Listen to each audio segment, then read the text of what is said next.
Hello and thank you for joining me on one of our tutorial videos. My name is Sophie Columbine. I am the owner of Sophie's Flower Company. We are a wedding and events florist based in the Midlands. Today I'm going to show you how to do just a really simple kitchen arrangement in a jug, the sort of thing that you'll probably have at home.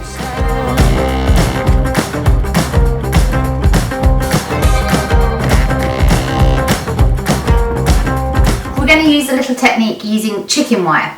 So chicken wire to support our design. Chicken wire has made a little bit of a resurgence recently in the last couple of years due to the floral industry realising that actually foam is really bad for the environment, and we're reverting back to using methods that you might have seen, foam-free methods, and chicken wire is one of them. So I have got here a piece of chicken wire that I cut earlier. The gauge is how we measure the thickness. So this is quite a heavy gauge, which means that it's quite firm, it's quite sturdy. You can get softer gauges in places like Wilkinson's or B&Q, which are more sort of gardening style ones that are like plastic green coated. Again, not great because they've got the plastic in it. But this is nice and sturdy, which means I can reuse it time and time again with no impact to the environment. So what I'm going to do first, I've filled up my jug full of water. I'm going to take my piece of chicken wire. My chicken wire is about probably 20 to 25 centimetres in width. I'm going to fold it over, make sort of a bit of a tube. I don't want to scrunch it right up because I won't be able to push my stems through.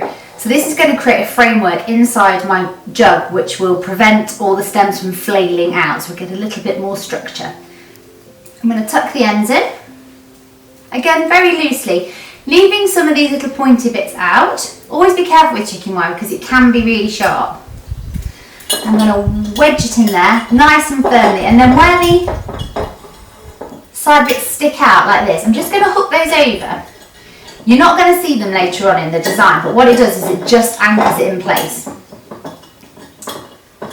So now I've got that in place, picking up a little bit. It may be prone to move, but don't worry about that because once you've got the foliage in, as you can see. Okay, great. So what I'm going to start with is a little bit of foliage. Here I've got some seeded eucalyptus. This came out the garden this morning. Fabulous for scent. Each time I cut a stem, I'm going to cut it at a sharp angle and place it in. I'm not plopping it right in the top, I'm letting it rest over the side. The important thing is when you're adding stems to your arrangement is always to make sure that there isn't any leaves or any damaged buds or anything like that sitting beneath the waterline. So if you can imagine that my waterline is about here at the moment, I'm going to pop that in there at an angle. I'm not sticking it straight down the top so it's falling over the side.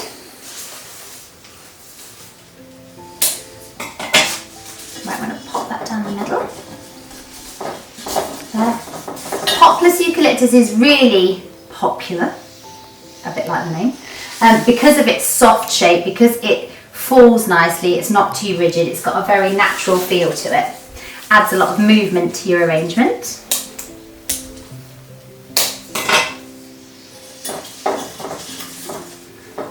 You can turn that round like that. Okay, so next up I'm going to add some really lovely large-headed blousy roses. These are gorgeous. These are spray roses or tea roses. So they've got the larger head and then they've got the smaller buds around the side. So again, I'm going to remove the leaves from the stem that are going to sit beneath the waterline.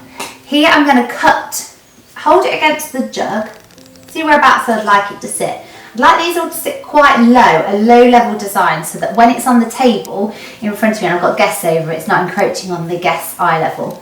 So nice and low in the jug. So I'm going to take quite a large bit off. As you can see, I'm cutting at a really sharp angle. The reason being for this, I'll just show you, is that if I cut it straight like this and it sits on the base of the jug, there's nowhere for the water to be taken up, which is going to shorten the life of the rose or any flower. So a nice sharp angle, and it also gives you an increased area for the stem to take up the water. Okay, lovely. I'm going to pop a few more of these in.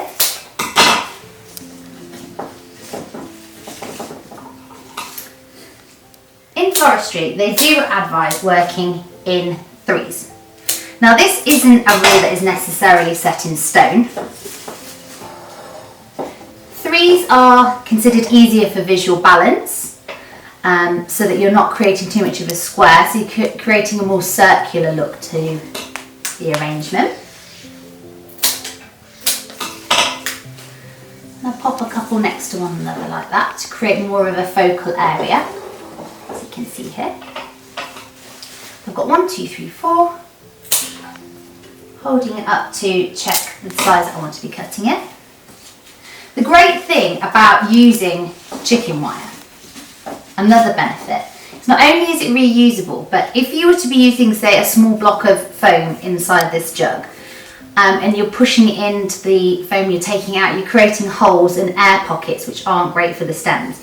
At least you know with chicken wire you can be taking them out and putting them in. You can be a little bit more rough with it if you like.